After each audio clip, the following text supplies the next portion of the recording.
বিসমিল্লাহির রহমানির রহিম। সুপ্রিয় নবম দশম শ্রেণী সহ এসএসসি শিক্ষার্থী বন্ধুরা, শুভেচ্ছা নাও। আশা রাখি তোমরা সকলেই ভালো আছো, সুস্থ আছো এবং সম্পূর্ণ নিরাপদে আছো। আমাদের আজকের ক্লাসের বিষয় তোমাদের গণিত বইয়ের প্রথম অধ্যায়, অর্থাৎ বাস্তব সংখ্যার উপর। বাস্তব সংখ্যার উপর এটি আমাদের পঞ্চম ক্লাস। আর আজকের ক্লাসের আলোচনার মূল বিষয়, যে বিষয়টা নিয়ে আমরা আসছি, সে বিষয়টি হচ্ছে বাস্তব সংখ্যার বিশেষ এক ধরনের সদস্যের মধ্যে সদৃশ্যতা এবং বিসদৃশ্যতা নিয়ে আলোচনা করব। অর্থাৎ অসদৃশ্য আবৃত দশমিক ভগ্নাংশকে সদৃশ্য আবৃত দশমিক ভগ্নাংশে রূপান্তর প্রক্রিয়া নিয়ে এই ধরনের অঙ্কের সমাধান নিয়ে আমরা ক্লাসটিতে থাকব। তাহলে আজকে দেখে নেই এই ধরনের সমস্যা সমাধানের জন্য আমাদের যে বিষয়গুলো আজকের ক্লাসের আলোচনার মধ্যে নিয়ে আসছে, সেই আলোচনার বিষয়গুলো একটু পর্যায়ক্রমে দেখে নেই। আমরা প্রথমত আবৃত দশমিক ভগ্নাংশ কি সে সম্পর্কে জানব। দ্বিতীয়ত অসদৃশ্য আবৃত দশমিক ভগ্নাংশ কি সে বিষয়টা সম্পর্কে আলোচনা করব। তৃতীয়ত সদৃশ্য আবৃত দশমিক ভগ্নাংশ নিয়ে আলোচনা করব এবং এই সদৃশ্য এবং অসদৃশ্য আবৃত দশমিক ভগ্নাংশ আলোচনার পরে যে আমরা যে বিষয়টা এদের এই সদৃশ্য, অসদৃশ্য এবং সদৃশ্যের মধ্যে রূপান্তর বিষয় নিয়ে আলোচনায় থাকবো এবং সমাধান করব বিশেষ ধরনের অঙ্ক। অসদৃশ্য আবৃত দশমিক ভগ্নাংশকে সদৃশ্য আবৃত দশমিক ভগ্নাংশে রূপান্তর প্রক্রিয়া জেনে নেব। তাহলে বন্ধুরা, আজকে ক্লাসে শুরু করছি। প্রথমে আমরা যে বিষয়টা নিয়ে আলোচনা করব, আবৃত দশমিক ভগ্নাংশ। যেহেতু আমরা বলছি দশমিক ভগ্নাংশ, তাহলে আবৃত দশমিক ভগ্নাংশ হচ্ছে বিশেষ এক ধরনের দশমিক ভগ্নাংশ। কেমন ধরনের দশমিক ভগ্নাংশ তোমরা হয়তো জানো, তারপর আমরা সংখ্যাটা একটু দেখে নিই। যে সকল দশমিক ভগ্নাংশের দশমিক বিন্দুর ডাইনে একই অঙ্ক বারবার আসে, মানে যে সমস্ত দশমিক ভগ্নাংশের দশমিক বিন্দুর ডাইনে একই অঙ্ক বারবার আসে বা একাধিক অঙ্ক পর্যায়ক্রমে বারবার আসে, তাদেরকে আবৃত দশমিক ভগ্নাংশ বলা হয়। তাদেরকে আমরা বলছি আবৃত দশমিক ভগ্নাংশ। যেমন আমরা একটা ভগ্নাংশ এখানে লিখি, দেখি। যেমন লিখলাম আমরা 2.2222। তাহলে দেখো এই দশমিক ভগ্নাংশের দশমিক অংশের ডাইনে এই 2 সংখ্যাটা বারবার চলে আসে এবং চলতে আসে। এই ধরনের ভগ্নাংশকে আমরা বলছি কি আবৃত দশমিক ভগ্নাংশ। এখানে আমরা আবৃত করার জন্য যে কাজটা করি, কি করি তোমরা জানো, 2.3 লেখার পরে এই যে অংশগুলো বারবার আসছে ওই অংশগুলোর উপরে পৌনঃপুনিক দিয়ে দেই। এভাবে আমরা আবৃত দশমিক ভগ্নাংশ লিখে থাকি। আর আবৃত বা পৌনঃপুনিক দশমিক ভগ্নাংশের দশমিক অংশের যে অংশ বারবার আসে একে আবৃত, এবং এই বাকি অংশ, এই অংশটাকে আবৃত অংশ বলছি, এবং এই বাকি যেটা ছিল এটাকে বলছি অনাবৃত অংশ। তাহলে আমরা বুঝলাম আবৃত দশমিক ভগ্নাংশের দশমিক অংশের সাধারণত দুই ধরনের অংশ থাকবে। একটা থাকবে অনাবৃত অংশ আর একটা থাকবে আবৃত অংশ। একটা বিষয় তোমরা স্পষ্ট থাকবে যে আমরা আজকে যে বিষয় নিয়ে আলোচনা করছি, এই বিষয়ের আলোচনার মূল বিষয়টা হচ্ছে দশমিক অংশ নিয়ে আলোচনার বিষয়। শুধুমাত্র দশমিক অংশগুলোর মধ্যে আমরা আলোচনা সীমাবদ্ধ থাকবো। আমাদের এই বাম সাইডে কত আছে, কত পূর্ণ সংখ্যা আছে, সেটা এটা নিয়ে আমাদের আলোচনার বিষয় না। আমাদের বাম সাইডে যা আছে সেটা থেকে যাবে। আমরা আলোচনা করব দশমিক অংশের দশমিক অঙ্কগুলো নিয়ে। আর যেহেতু আবৃত দশমিক ভগ্নাংশ, তাহলে আমরা বলছি এই আবৃত দশমিক ভগ্নাংশের দশমিক অংশে দুই ধরনের অঙ্ক থাকে। এক ধরনের অঙ্ক থাকে অনাবৃত অংশ, আরেক ধরনের থাকে আবৃত অংশ। ক্লিয়ার? তাহলে আমরা উদাহরণটা আমাদের দেখে নিই আমাদের স্লাইডে। এখানে আমরা একটা লিখলাম দশমিক ভগ্নাংশ 1.333333 আপ টু চলতেই আছে অসীম পর্যন্ত। তাহলে দেখো এই দশমিক অংশের দশমিকের ডাইনে এখানে এই অংশ কোনো সরাসরি শুরু হতেও পারে, কারণ এখানে দেখো ডাইনে 3. তাহলে এটাকে আমরা কি লিখতে পারবো তোমরা অবশ্যই বুঝতে পারছো, আমরা পরে দেখাচ্ছি। তারপর আমরা 1.3 উপরে পৌঁছ করি। এখানে কিন্তু এই দশমিক অংশের, এই আবৃত দশমিক ভগ্নাংশের দশমিক অংশে কিন্তু কোনো অনাবৃত অংশ নেই, সরাসরি আবৃত অংশ একটা পেয়ে যাচ্ছি। যাও বিশ্লেষণটা আরো পরে দেখবো। দ্বিতীয় আরেকটা ভগ্নাংশ লিখলাম, দেখো 2.25 এর পরে কি ঘটছে, দেখো 2.25 এর পরে যে বিষয়টা ঘটছে একটু লক্ষ্য করো। একাধিক অঙ্ক পর্যায়ক্রমে 4 to 3 একের অধিক অঙ্ক 4 to 3 4 to 3 4 to 3 একাধিক অঙ্ক বারবার আসছে, তাহলে এর ভগ্নাংশটাকে আমরা আবৃত দশমিক ভগ্নাংশ বলবো। এই দুইটা ভগ্নাংশকে যদি বিশেষভাবে আমরা আবৃত দশমিক ভগ্নাংশের মধ্যে বিশেষ প্রক্রিয়ায় লিখি, তাহলে আমরা প্রথমটাকে লিখব 1.3 এর উপর পৌনঃপুনিক এবং দ্বিতীয়টাকে লিখব এই যে 2.25 লিখে এই 4 to 3 4 to 3 4 to 3, তাহলে আমরা এই 4 to 3 এর উপর পৌনঃপুনিক দেব। সাধারণত যদি একের অধিক আবৃত অংশ থাকে তাহলে প্রথম এবং শেষ দুটো অঙ্কে পৌনঃপুনিক দিলে আমাদের পুরোটা এটা পৌনঃপুনিক বোঝাবে। আমাদের যদি এখানে দুইটা অংশ থাকতো, যদি এমন থাকতো কোনো একটা অঙ্ক দেখো আবৃত দশমিক হয়তো 2.31252525 এরকম যদি থাকতো, তাহলে এটাকে আমরা যে বিষয়টা লিখতাম দেখো 2.3125টা বারবার আসছে, তাহলে আবৃত অংশ হচ্ছে 25, ক্লিয়ার। যদি দুইটা থাকে দুটোর উপরই পৌনঃপুনিক হবে, যদি দুইয়ের অধিক থাকে তাহলে ওই আবৃত অঙ্কের প্রথম এবং শেষের উপরে পৌনঃপুনিক হবে অংশের। আশা রাখি সমস্যা থাকার কথা না। তাহলে আমরা ক্লিয়ার হলাম যে আবৃত দশমিক ভগ্নাংশের কাকে বলছি, যে সমস্ত দশমিক ভগ্নাংশের দশমিক বিন্দুর ডাইনে একই অঙ্ক অথবা একাধিক অঙ্ক পর্যায়ক্রমে বারবার আসে, ওই ধরনের ভগ্নাংশগুলোকে আমরা বলছি আবৃত দশমিক ভগ্নাংশ। ওই ধরনের ভগ্নাংশগুলোকে আমরা বলছি আবৃত দশমিক ভগ্নাংশ। আর আবারও বলে নেই, এখানে কিন্তু আমরা আবৃত দশমিক ভগ্নাংশ আলোচনা করছি, শুধু দশমিক অংশটাকে বিশ্লেষণ করছি। এবং আবৃত দশমিক ভগ্নাংশের দশমিক অংশে কয়টি অঙ্ক থাকে বলছি আমরা, কয় ধরনের অঙ্ক থাকে? দুই ধরনের অঙ্ক থাকে। একটা অংশে থাকে অনাবৃত অংশ আর একটা থাকে আবৃত অংশ। এখন দেখবো অসদৃশ্য আবৃত দশমিক ভগ্নাংশ। সদৃশ্য অথবা অসদৃশ্য, সদৃশ্য অথবা অসদৃশ্য, সদৃশ্য অথবা অসদৃশ্য। দেখো সদৃশ্য অথবা অসদৃশ্য কল্পনা করার তুলনা করার জন্য কমপক্ষে দুইটি, এই দুটোকে আমরা সদৃশ্য বলতে পারি ক্রস করার। কিন্তু যদি এমন থাকতো এই দুটো কিন্তু সদৃশ্য হতো না, তাহলে সদৃশ্য অথবা অসদৃশ্য বিশ্লেষণ করার জন্য আমরা দুই অথবা দুইয়ের অধিক নেব। দুই বা দুইয়ের অধিক কি নেব? আবৃত দশমিক ভগ্নাংশ নেব। দেখো কি বলছে, দুই বা দুইয়ের অধিক আবৃত দশমিক ভগ্নাংশের দশমিক অংশের, কারণ আমরা বলছি সবসময় বিশ্লেষণ হবে আমাদের দশমিক অংশ দ্বারা। দুই বা দুইয়ের অধিক দশমিক ভগ্নাংশের দশমিক অংশের অনাবৃত অংশের অঙ্ক সংখ্যা যদি ভিন্ন ভিন্ন থাকে, কারণ আমরা বলছিলাম এখানে দুই ধরনের দশমিকের, দুই ধরনের 2.2531। দেখো এইটা হচ্ছে অনাবৃত অংশ আর এটা হচ্ছে আবৃত অংশ।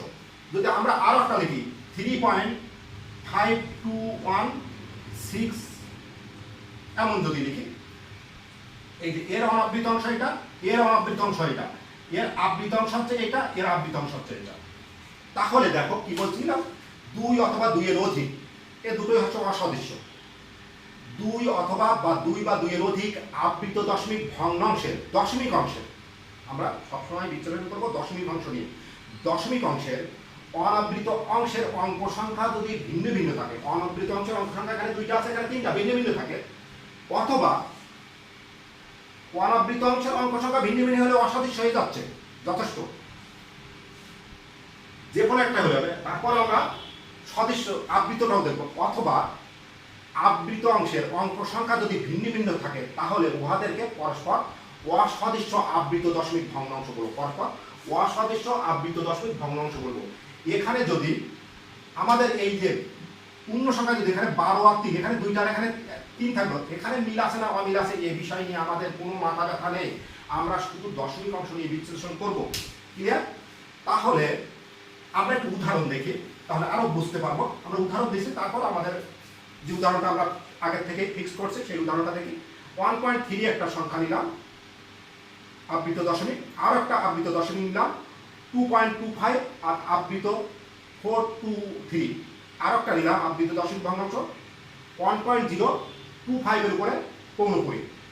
তাহলে এই তিনটা ভগ্নাংশকে যদি আমরা কম্পেয়ার করি, তুলনা করি, দেখো প্রথম ভগ্নাংশের দশমিক অংশের অনাবৃত অঙ্ক কয়টা আছে? কোনো অনাবৃত অঙ্ক নেই। দ্বিতীয়টাই অনাবৃত অঙ্ক কয়টা আছে? দশমিক অংশে। দ্বিতীয়টার দশমিক অংশে অনাবৃত অঙ্ক হচ্ছে 2টি। তৃতীয়টার দশমিক অংশে অনাবৃত অঙ্ক হচ্ছে 1টি, শূন্য। এখানে নেই, এখানে 2টি, এখানে 1টি। ভিন্ন ভিন্ন, তাহলে যথেষ্ট। ভিন্ন ভিন্ন হলেই অসদৃশ্য। কিন্তু তারপরে আমরা আবৃতটাও দেখি। প্রথম আবৃত দশমিক ভগ্নাংশের দশমিক অংশে আবৃত অঙ্ক সংখ্যা কয়টি? 1টি। দ্বিতীয়টির দশমিক অংশে আবৃত অঙ্ক সংখ্যা কয়টি? 3টি। এখানে 1টি, এখানে 3টি। এবং তৃতীয়টার দশমিক অংশে আবৃত অঙ্ক সংখ্যা কয়টি? 2টি। কারণ 1টি, 3টি এবং 2টি। তাহলে আবৃত অংশেও সব ভিন্ন ভিন্ন। তাহলে উভয় ক্ষেত্রে আমরা একটা ক্ষেত্রে হলেই যথেষ্ট, কিন্তু উভয় ক্ষেত্রে থেকে আমরা বলে দিতে পারি এই ভগ্নাংশ তিনটি কি পরস্পর অসদৃশ্য। ক্লিয়ার? তাহলে অসদৃশ্য আবৃত দশমিক ভগ্নাংশটি আমরা স্পষ্ট হলাম। অর্থাৎ যে সমস্ত, অর্থাৎ এখানে যেহেতু বলছে অসদৃশ্য, তাহলে 2 অথবা 2 এর অধিক তুলনা করব, 2টা অথবা 2টা থেকে বেশির মধ্যে 2 বা 2 এর অধিক আবৃত দশমিক ভগ্নাংশের দশমিক অংশের অনাবৃত অংশ এবং আবৃত অংশ, প্রথমত অনাবৃত অংশ, দ্বিতীয়ত আবৃত অংশ নিয়ে তুলনা করে আমরা অসদৃশ্য বিবেচনা বাহির করলাম। এরপরে আমরা যে বিষয়টি দেখব, সদৃশ্যতা কিভাবে দেখাচ্ছি বা সদৃশ্যতা। দেখো, আমরা দেখাই সদৃশ্য আবৃত দশমিক ভগ্নাংশ। এখন দেখব আমরা সদৃশ্য আবৃত দশমিক ভগ্নাংশ। উচ্চারণ করতে গেলে একটু কষ্ট হয়, কিন্তু একটু ধীরে স্থিরভাবে দেখো। এখানেও যেহেতু সদৃশ্য বলছে 2টি অথবা 2 এর অধিক। সদৃশ্য কি জানো? যেমন 2টা মানুষের মধ্যে সদৃশ্যতা আছে, 2টা হাত আছে, 2টা চোখ আছে, একটা মাথা আছে, 2টি পা আছে, এরা সদৃশ্য। ঠিক এখানেও তাই দেখতে হবে। কি তাই দেখতে হবে আমাদের? এই সদৃশ্য আবৃত দশমিক ভগ্নাংশের দশমিক অংশের অনাবৃত অংশ এবং আবৃত অংশের মধ্যে মিল আছে কিনা দেখব। তাহলে দশমিক, এই যে আবৃত দশমিক ভগ্নাংশ 2.2563 মনে করে এমন, অনাবৃত অংশ আবৃত অংশ। আমরা একটা দশমিক ভগ্নাংশ বা একটা আবৃত দশমিক ভগ্নাংশ নিয়ে সদৃশ্যতা দেখানো যাবে না। 1 এর অধিক, 2 অথবা 3টি বা তার থেকে বেশি নিয়ে কল্পনা করব।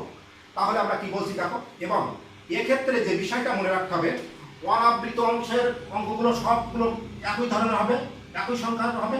আবৃত অংশগুলো সব একই সংখ্যার হবে। তাহলে উদাহরণসহ আমরা একটু আলোচনা করি। দেখো, 2 বা 2 এর অধিক, 2 বা 2 এর অধিক আবৃত দশমিক ভগ্নাংশের, 2 বা 2 এর অধিক আবৃত দশমিক ভগ্নাংশের দশমিক অংশের, এখানেও দশমিক অংশের অনাবৃত অংশের অঙ্ক সংখ্যা যদি সমান সমান থাকে, অনাবৃত অংশের অঙ্ক সংখ্যা যদি সমান সমান থাকে, এবং এবং মানে কি, এটারও থাকা লাগবে, দ্বিতীয়টার ক্ষেত্রেও একই। আবৃত অংশের অঙ্ক সংখ্যাও যদি সমান সমান থাকে, তাহলে উহাদেরকে পরস্পর সদৃশ্য আবৃত দশমিক ভগ্নাংশ বলে। তাহলে ক্লিয়ার? অর্থাৎ 2টি অথবা 3টি আবৃত দশমিক ভগ্নাংশের দশমিক অংশের অনাবৃত অঙ্কগুলো যদি সমান সমান থাকে এবং আবৃত অঙ্কগুলো যদি সমান সমান থাকে, তাহলে ওই ধরনের ভগ্নাংশগুলোকে আমরা পরস্পর সদৃশ্য আবৃত দশমিক ভগ্নাংশ বলবো। আশা রাখি ধারণাটা তোমাদের ক্লিয়ার হয়েছে। তারপরে আমরা উদাহরণ, আমাদের যে উদাহরণটা রাখছি, আমরা উদাহরণটা একটু দেখে নেই। দেখো, আমরা এখানেও 3টি ভগ্নাংশ রাখছি। একটা রাখছি দেখো 1.25333333, আমরা সংখ্যাগুলো লিখে দিলাম। একটু দেখো, প্রথম আবৃত দশমিক ভগ্নাংশটি অনাবৃত দশমিক অংশের অনাবৃত অঙ্ক সংখ্যা কয়টি? 3টি। আবৃত অঙ্ক সংখ্যা কয়টি? 6টি। দ্বিতীয়টি, আমরা প্রথমত অনাবৃতটা দেখি। দ্বিতীয়টি দশমিক অংশের অনাবৃত অঙ্ক সংখ্যা 3টি। তৃতীয়টি দশমিক অংশের অনাবৃত অঙ্ক সংখ্যা 3টি। এখানেও 3টি, এখানেও 3টি, এখানেও 3টি, 3টি সমান আছে। এবার দেখবো আবৃত অংশের সমান আছে কিনা। প্রথম আবৃত দশমিক ভগ্নাংশটি দশমিক অংশের আবৃত অঙ্ক সংখ্যা হচ্ছে 6টি। দ্বিতীয়টি দশমিক অংশের আবৃত সংখ্যা হচ্ছে 6টি, এখানে 6টি, এখানে 6টি। তৃতীয় আবৃত দশমিক ভগ্নাংশের দশমিক অংশের আবৃত অঙ্ক সংখ্যা এখানেও 6টি। দেখো, অনাবৃত অঙ্ক সংখ্যা ছিল 3টি, ছিল এখানেও ছিল 3টি, ছিল এখানেও ছিল 3টি। অনাবৃত দশমিক অংশের অনাবৃত অঙ্ক সংখ্যাও 3টি। আবার দশমিক অংশের আবৃত অঙ্ক সংখ্যা 6টি। অর্থাৎ অনাবৃত অংশের মধ্যেও মিল আছে, আবৃত অংশের মধ্যে মিল আছে। তাহলে এই দুইটা ভগ্নাংশকে আমরা পরস্পর কি বলবো? সদৃশ্য আবৃত দশমিক ভগ্নাংশ বলবো। তাহলে ক্লিয়ার? আশা রাখি তোমাদের আর সমস্যা থাকার কথা না। সদৃশ্য আবৃত দশমিক ভগ্নাংশ কিভাবে হয়, তবে সদৃশ্য অথবা অসদৃশ্য যেটাই আমরা বিশ্লেষণ করি না কেন, এদের শুধুমাত্র দশমিক অংশটা নিয়ে বিশ্লেষণ করবো, দশমিক অংশের অনাবৃত অঙ্ক সংখ্যা এবং দশমিক অংশের আবৃত অঙ্ক সংখ্যা নিয়ে বিশ্লেষণ করব। এখন আমরা একটা বিষয় একটু লক্ষ্য রাখি, আমাদের এই অঙ্কটাকে আমরা এভাবে লিখতে পারতাম 1.253 এইভাবেও লেখা যেত। এটাকে আমরা যদি শুধু একটা অঙ্ক যদি লিখতাম এটা, আসলে কিন্তু এইটাকে যদি এটাকে কনভার্ট করা হয় তাহলে এই দুটো ভগ্নাংশের মধ্যে কিন্তু কোনো মানের পরিবর্তন হবে না। কেন হবে না দেখো, 1.25 এভাবে আপ টু চলতে থাকবে। এখন যদি আপ টু বাদ দিয়ে আমরা এইখানে আর এইখানে পৌনঃপুনিক দিয়ে দেই, তিনটাকে মুক্ত করে এই 6টার উপরে, তাহলে পরবর্তীতে এই 6টা 3 করে চলতে থাকবে। অর্থাৎ এটা যদি উঠাই দেই তাহলে 1 2 3 4 5 6 আপ টু, আসলে এই যে এখানেও যদি লিখে দিতাম 3 3 3, এইটার এইটার মধ্যে কোনো অমিল নেই একই। তাহলে আমরা যদি অসদৃশ্য আবৃত দশমিক ভগ্নাংশের সদৃশ্য আবৃত দশমিক ভগ্নাংশে রূপান্তর করার চেষ্টা করি, তাহলে প্রথম ভগ্নাংশের সাথে দ্বিতীয় ভগ্নাংশের মধ্যে কোনো পার্থক্য হবে না। সেটা আমরা একটু পরে দেখি। সদৃশ্য, অসদৃশ্য এবং সদৃশ্য আবৃত দশমিক ভগ্নাংশকে যদি একটু তুলনা করি তাহলে আমরা ক্লিয়ার হব। এখন আমরা দেখব অসদৃশ্য এবং সদৃশ্য ভগ্নাংশের পাশাপাশি রেখে দেখতে কেমন দেখা যায়। দেখো, অসদৃশ্য এবং সদৃশ্য আবৃত দশমিক ভগ্নাংশ, আমরা এখানে প্রথমত 3টি ভগ্নাংশ নিয়ে নিলাম। এই 3টা ভগ্নাংশের প্রত্যেকটা হচ্ছে আবৃত দশমিক ভগ্নাংশ নিচ্ছে। এখানে আমরা অনাবৃতও নিতে পারতাম, দরকার নেই, সবগুলো আবৃত দশমিক ভগ্নাংশ নিচ্ছে। যার ক্ষেত্রে প্রথম ভগ্নাংশটি দশমিক অংশে শুধু আবৃত অঙ্ক আছে একটি, দ্বিতীয়টি দশমিকের ক্ষেত্রে অনাবৃত আছে 2টি, আবৃত আছে 3টি, তৃতীয়টা দশমিকের ক্ষেত্রে অনাবৃত আছে 3টি এবং আবৃত আছে 2টি।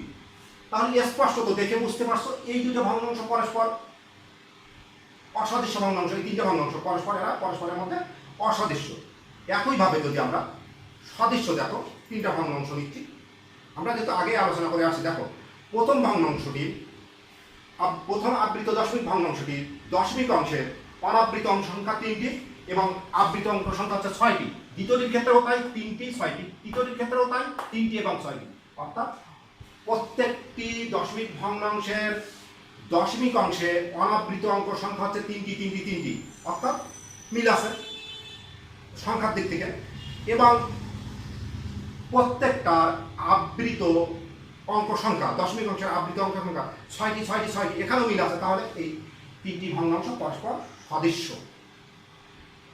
এখন আমাদের যে কাজটা করতে হবে, আমরা এর পরবর্তী স্লাইডে সেটা করবো, তার আগে একটু দেখে নেই, এখানে বিশ্লেষণ করে নেই।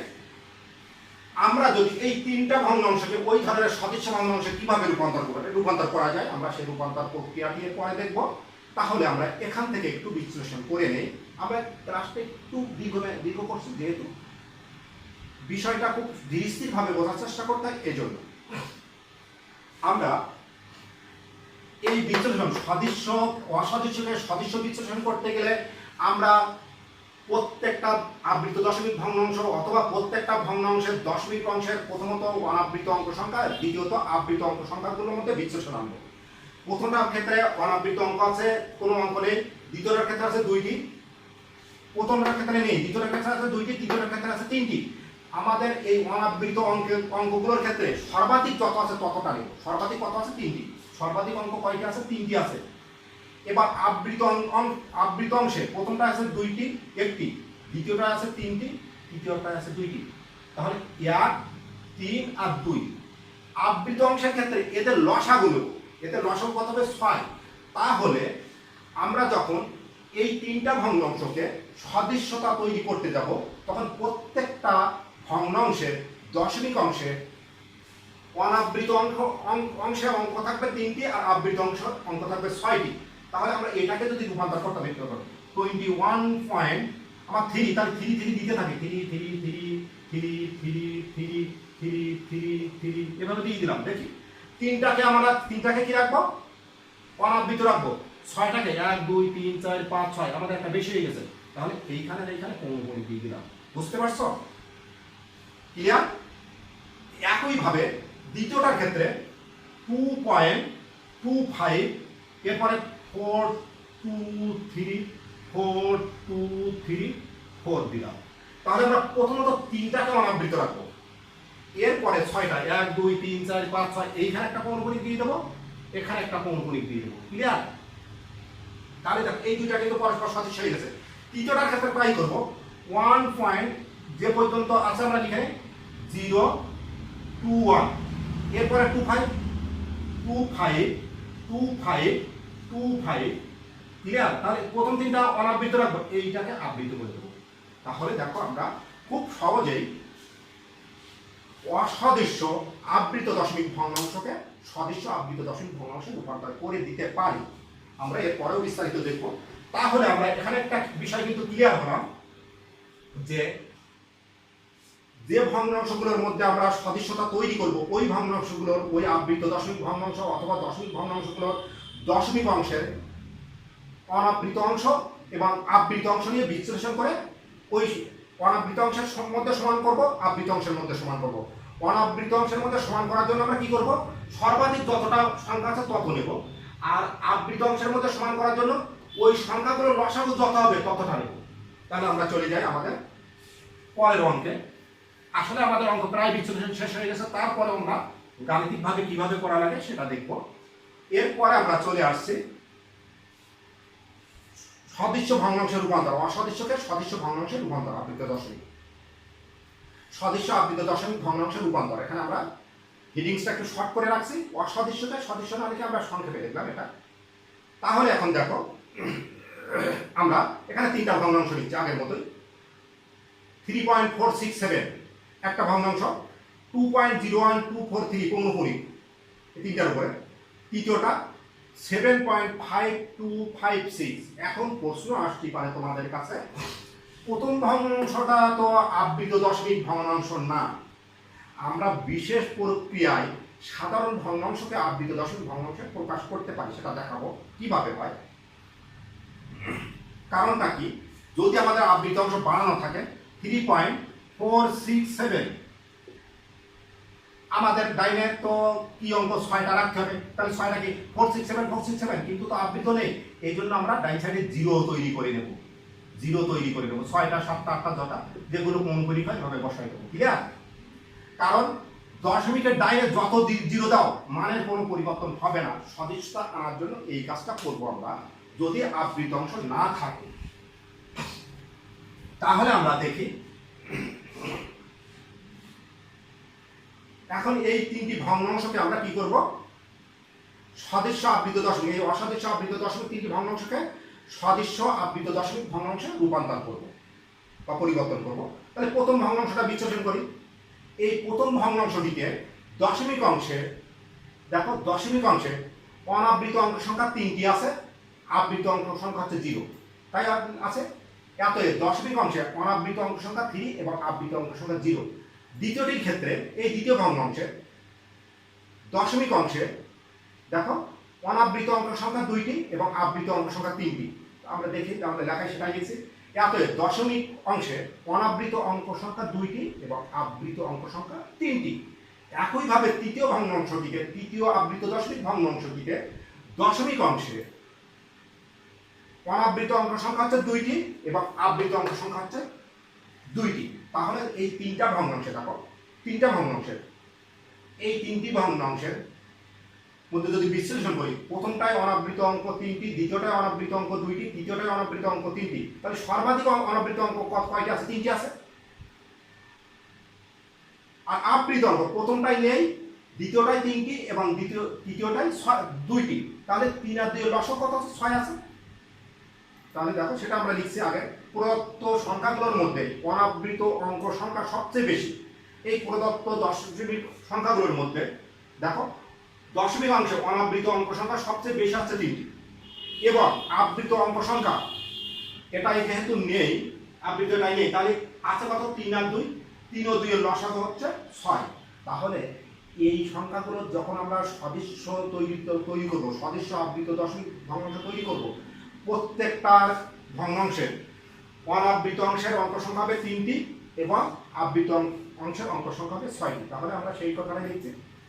সুতরাং প্রত্যেকটি ভগ্নাংশের দশমিকের অনাবৃত অংশের অঙ্ক সংখ্যা হবে 3 এবং আবৃত অংশের অঙ্ক সংখ্যা হবে 6, অর্থাৎ প্রত্যেকটি সদস্য ভগ্নাংশ যে সদস্য ভগ্নাংশগুলো তৈরি করব। তাহলে আমরা খুব সহজেই বুঝে গেলাম কিভাবে। দেখো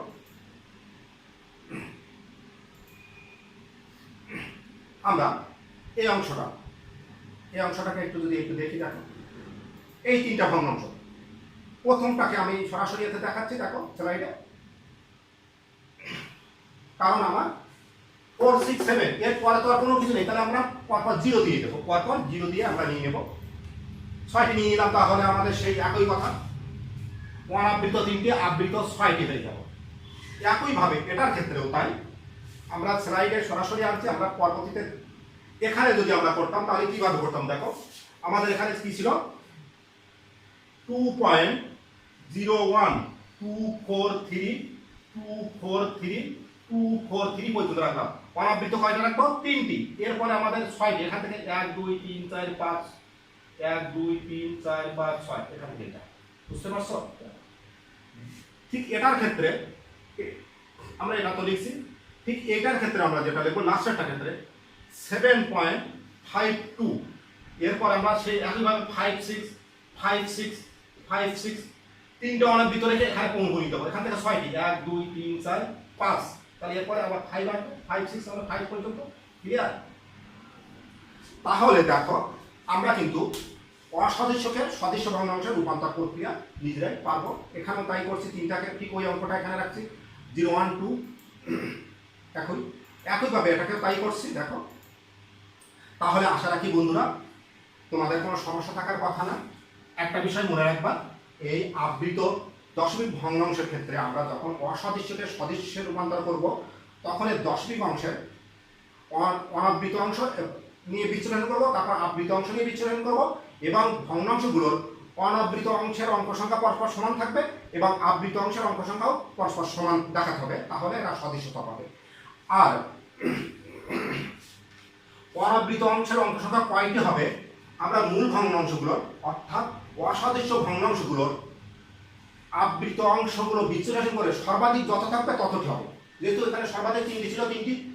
আর আবৃত অংশ অঙ্ক সংখ্যা কয়টি হবে, প্রথমটির আবৃত অঙ্ক সংখ্যা, দ্বিতীয়টির আবৃত অঙ্ক সংখ্যা এবং তৃতীয়টির আবৃত অঙ্ক সংখ্যা যত হবে তাদের লসাগু হবে। যেহেতু প্রথমটাই ছিল না মানে নেই, দ্বিতীয়টায় 3টি আছে, দ্বিতীয়টায় 3টি আবৃত আছে, তৃতীয়টায় 2টি আবৃত আছে, এই 2টি আর 3টি আবৃত আছে 6, এই জন্য এখানেও 6টি, এখানেও 6টি, এখানেও 6টি। এভাবে আমরা অসদস্য আবৃত দশমিক ভগ্নাংশকে সদস্য আবৃত দশমিক ভগ্নাংশে খুব সহজেই রূপান্তর করে ফেলাতে পারবো।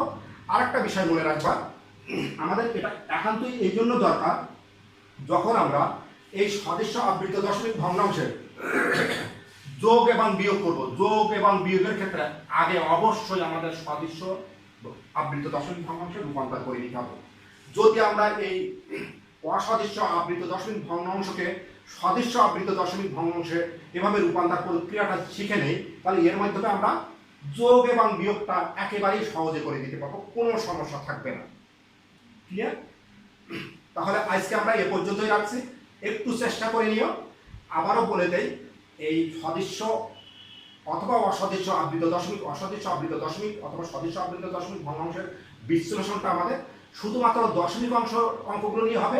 এবং দশমিক অংশে অঙ্ক থাকে 2 ধরনের, এক ধরনের অনাবৃত অংশ, আরেক ধরনের আবৃত অংশ। আর কিছু না, আমাদের বাম সাইডে কত সংখ্যা ছিল, এখানে আমরা 1 3 লিখছি, এখানে যদি আমি 2 3 লিখতাম কোন, তারপরেও কিন্তু এই ভগ্নাংশ এই ভগ্নাংশ এই ভগ্নাংশ সদস্য আবৃত দশমিক ভগ্নাংশ হবে, মনে রাখবা।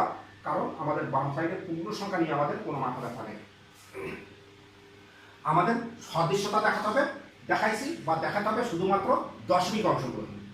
তাহলে আজকেই আমরা রাখছি এই পর্যন্তই। তোমরা সকলেই ভালো থাকো, সুস্থ থাকো এবং নিরাপদে থাকো। আর গণিত যেহেতু প্র্যাকটিসের ব্যাপার, এই জন্য বেশি বেশি করে অনুশীলন করো, তাহলে দেখবে গণিত তোমাদের কাছে অনেক সহজ হয়ে যাবে। তোমাদের সকলকে আজকের মতো আল্লাহ হাফেজ জানিয়ে এখানে আমাদের আজকের ক্লাস শেষ করছি। সকলকে আল্লাহ হাফেজ।